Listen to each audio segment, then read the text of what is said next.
Hey guys, and welcome to the Working Money channel. So I saw this tweet. It was an announcement from Uphold, and I had a feeling we already knew this, but I wasn't sure. So I thought I'd just bring it up again just in case. Uphold has confirmed, guys, that it is going to be supporting the upcoming FLR airdrop following the token distribution event on January the 9th, 2023. So for all you guys, all you XRP holders who were in fact custodying on Uphold at the time of the snapshot, and you had your XRP on that exchange, you will be receiving your FLR tokens through the Uphold exchange. They have now confirmed this. All users who held XRP on Uphold on December the 12th, 2020 are eligible for this airdrop. So wow, I can't believe it's been 2 years now since that snapshot. Amazing, simply amazing. So for those Uphold customers out there, I'm sure there are a lot of American citizens out there too who, were using Uphold. Actually, maybe that's not true because this was before the lawsuit was announced officially. So, life was still peachy keen at that point. Nevertheless,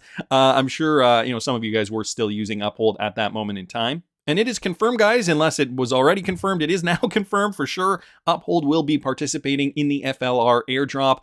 I got to take some time to talk about this too, okay? Moon Lambo here on Twitter. The dollar amount of crypto flowing out of Binance right now is truly staggering. Now, just yesterday, I talked a little bit about Binance and how we're seeing massive outflows. There's a huge FUD campaign going on with Binance, and if you guys didn't catch yesterday's video, I will link it up here in the top right-hand corner. He goes on to say over $3.6 billion is the latest number I have seen. The good news, though, guys, and this is where we will find the truth, okay? The good news is as long as 100% of customer crypto is backed as CZ says it is, there is nothing to worry about. We're approaching a moment of truth.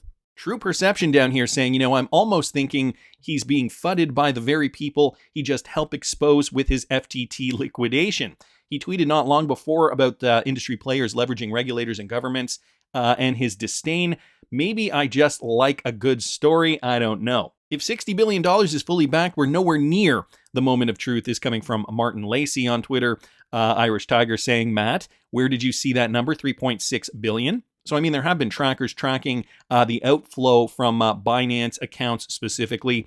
Down here, he's saying people withdrawing are supposed to be a basic function. So as long as Binance is legit, then this should not be a problem. Well, it's funny you say that because you would think that that is the case, but think of traditional banks, okay? These are regulated institutions. Yet, think of this. Run on the banks do occur, and banks don't actually hold the funds that they have promised their users, their customers. So if everybody decides to take out all their money, that is called a run on the bank, and banks would not be able to fulfill those demands. So this is literally the exact same thing that's happening with these cryptocurrency exchanges, and this is why we're seeing so many of these crypto exchanges falter.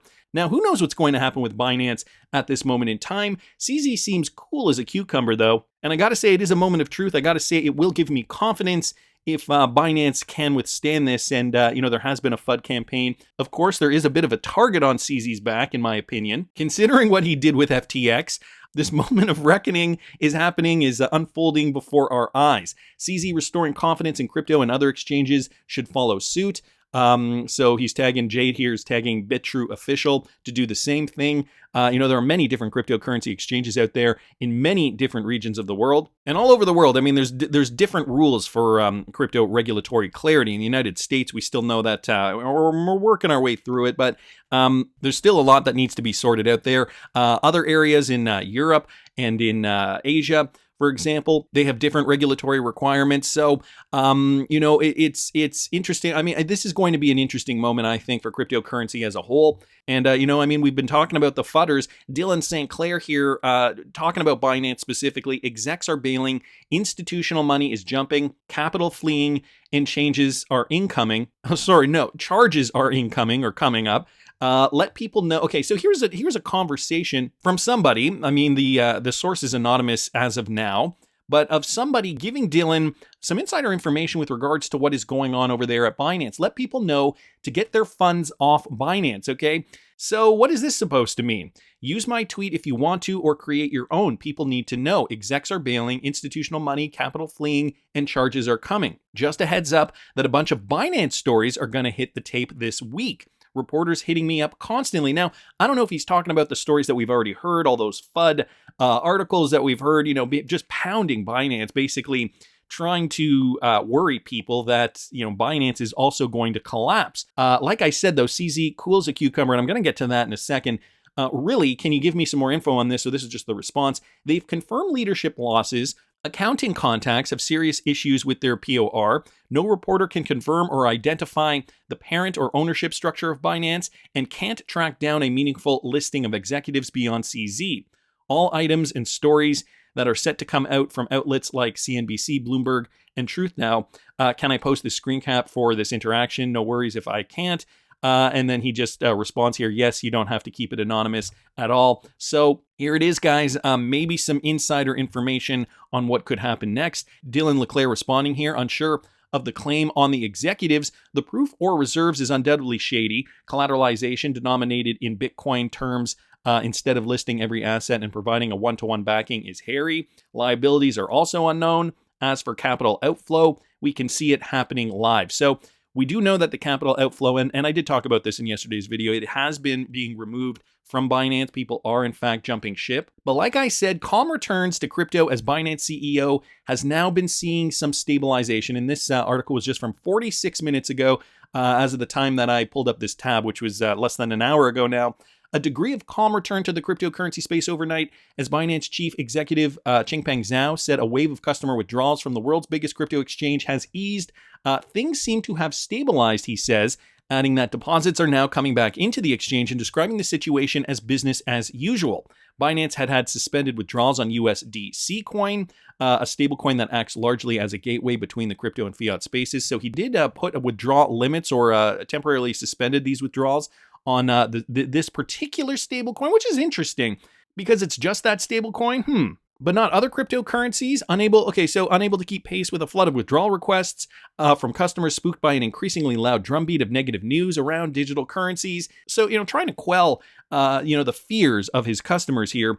However, it lifted that suspension in time at the start of the U.S. business day.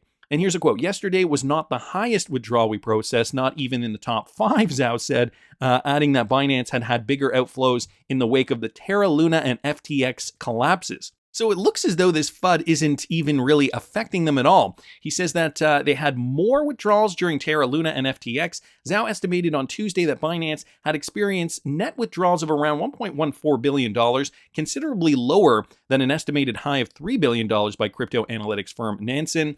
Binance's disclosed asset holdings have fallen to around $60 billion from $62.5 billion earlier this week, according to Nansen data. But as of, let's call it an hour and 46 minutes ago, as of the time of this recording, things seem to have calmed down for Binance and for the exchange and, withdrawals occurring on that exchange. So some interesting news coming in, guys. I will keep you up to date on this story as well, guys. Meanwhile, I've got this from Darren Moore, and he posted this, an interesting and apropos, I think, document to be going back to, considering we are now getting this news, okay? This is breaking news. The Central Bank of Brazil wants to launch its digital currency, or its CBDC, in the year 2024. So Brazil has confirmed, they've committed to this. They are releasing a CBDC, and it will be coming out in 2024. The currency would be designed in such a way to encourage banks to tokenize their assets with considerable efficiency gains. The same officials added that a CBDC should not disturb monetary policy or hurt banks' balance sheets. Moreover, the tokenization of deposits could improve the bank's settlement, auditing, and funding costs. The IMF has given feedback on the new digital currency model and noted its ease of implementation. The IMF suggested that other central banks should investigate this model as well. Bank of Brazil representatives also predicted a rise in the popularity of the Pix instant payment system, as users will be able to access cheaper credit through the system without having to pay the merchant discount rate, or the MDR fee. So essentially, talking a little bit about their central bank digital currency plans, the fact that it is going to be released within the next couple of years. And going back to Darren's tweet here, likely going to run on the XRP ledger because of the confirmed partnerships we know with Brazil, working with Ripple to build a CBDC prototype. So with regards to retail CBDCs, what's happening around the globe, this was just a paper outlining what was happening with certain different countries in Brazil, on there working with Ripple to build a prototype. We've heard the news, originally coming out in 2020.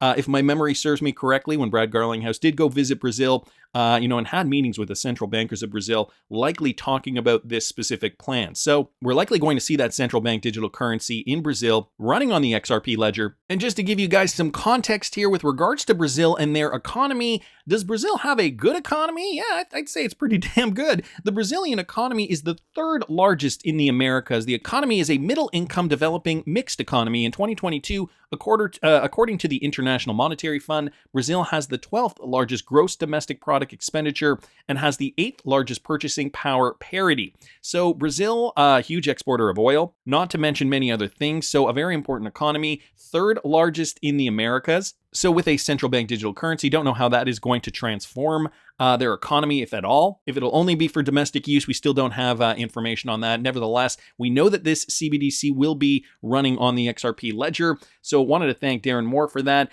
Wanted to keep moving, guys, because we are seeing an expansion in real-world crypto utility, this particularly with regards to the Algorand blockchain. This brought to us by Cryptic Poet here on Twitter. So Algorand has now been chosen, guys, as the public blockchain to support digital guarantees platform in Italy. The company today joined the Bank of Italy and the Italian industry authority IVAS, along with more than 30 financial institutions at an event in Milan to illustrate how bank and insurance guarantees can be issued on digital ledger technologies. The event, hosted by CETIF, the Research Center for Technologies, Innovation and Finance of the Catholic University of Milan, will include presentations and live technology demonstrations as part of the 3-day forum. Also, just down here, it looks like the platform's looking to begin operation in the year 2023, which is next year. I mean, technically only 2 weeks away.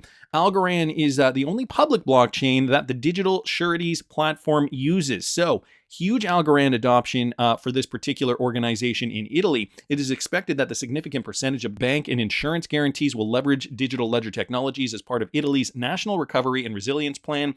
The EU allocated roughly 200 billion euro in Italy, the largest allocation made by any country, to be used for co-grants and co-loans as part of the EU recovery plan. The EU launched the program, considered to be the most significant stimulus package in Europe's history, to boost economic recovery following the beer flu crisis. So how are we going to get back up and running, build back better, right? Got to move to the blockchain, got to move to a new financial system, all part of the Great Reset, guys. So, and not to mention Algorand is one of those WEF partnered coins, or one of the ones that at least the WEF, the World Economic Forum, has touted as being a big player in the future for blockchain and DLT technology. So some interesting news there, guys, coming from the Cryptic Poet. Wanted to thank him for that. Also saw this, guys, from the Wrath of Conham and Payments Canada, has noted that CIBC, okay, one of the top 5 Canadian banks, they are using Ripple's blockchain-based solutions for cross-border payments in this report, okay? This is a 2022 report, so this is from this year. And as far as I know,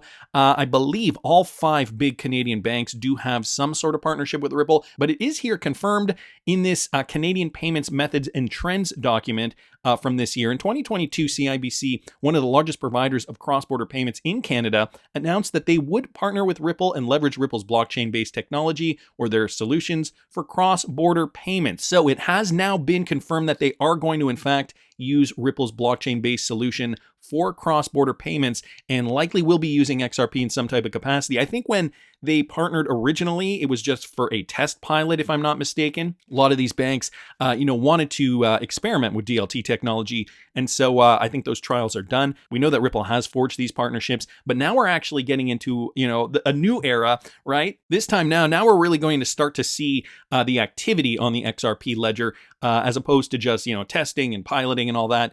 Looking from the viewpoint of both public and private sectors, existing cross-border frictions are well documented, as we all know. It will be interesting to see what solutions evolve to address the collective challenges facing cross-border payments. So in Canada, boom, CIBC, one of the top 5 Canadian banks, partnering with Ripple, and now saying specifically that they are looking to use, or maybe already are using, this particular blockchain solution. So great news there from the Wrath of Conham. Also wanted to bring this up, guys, from Mike Manfield here on Twitter with regards to Ripple partner ACI. They have recently integrated with Axerve's Payment Orchestra to secure e-commerce. So Axerve, payment partner to grow with a specialist in developing accessible and frictionless payment solutions, and ACI Worldwide, which is again a Ripple partner, a global leader in mission-critical real-time payment software has announced the launch of a strategic partnership geared towards offering enhanced payment orchestration services to e-commerce merchants across the UK, Europe, and the United States. So this partnership aims to provide merchants with improved payment orchestration and fraud prevention services, thereby increasing their acceptance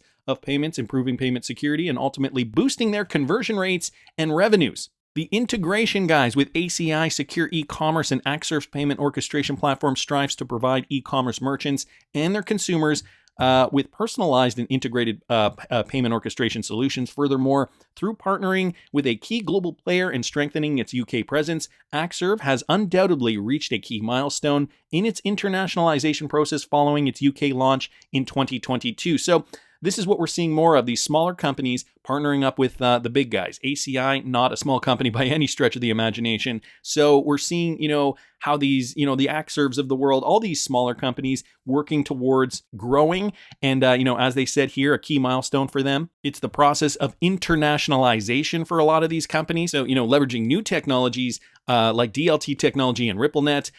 They talk a little bit here about the availability of real-time ledgers that ensure the visibility of financial data, simplifying tracking and accountability, and guaranteeing that the customer is only charged once, regardless of how many charge requests they make. So, all this minutia too, right, that had to be tracked manually at a point is going to be streamlined on the blockchain. And, a lot of these smaller companies, like I said, really going to benefit from the Ripple partnerships that they've forged just by extension through larger companies. In this example, ACI is that Ripple partner. So great news here from Mike Manfield. I also happened upon this, guys, and thought it was quite curious. This coming from Stefan Hubert. Am I seeing this wrong, or is XRP the only asset on CoinMarketCap that is suddenly not being compared to the price of Bitcoin and Ethereum? And what could that mean? Now, what he's talking about here, and he lists his sources here, okay? This coming directly from CoinMarketCap, okay? What he has posted here, he posted this yesterday morning, so about 24 hours ago. And if you check out down here, okay, nothing looks out of the ordinary, really. We see the XRP price being listed here, 38.8 market cap. It gives you the market cap, 24-hour volume, the circulating supply. And again, this is XRP, right? Ranked number 7 out of the top 22,000 plus coins on CoinMarketCap. But guys, you compare that to other cryptocurrencies like Dogecoin, and take a look at this. Underneath the price, you see the comparison to Bitcoin and Ethereum. Again, going back to the XRP, where is that comparison there? You do not see it, but for Dogecoin, you see it compared to Bitcoin and Ethereum. For Ethereum, you see it compared to Bitcoin because, well, it's Ethereum, right? You're only going to compare Ethereum with Bitcoin. You can't really compare it to itself. It would be 1-to-1, obviously. And Cardano here, guys, also compared to Bitcoin and Ethereum, but things that make you go, Now, of course, I wanted to check this out for myself. And so I brought up CoinMarketCap here.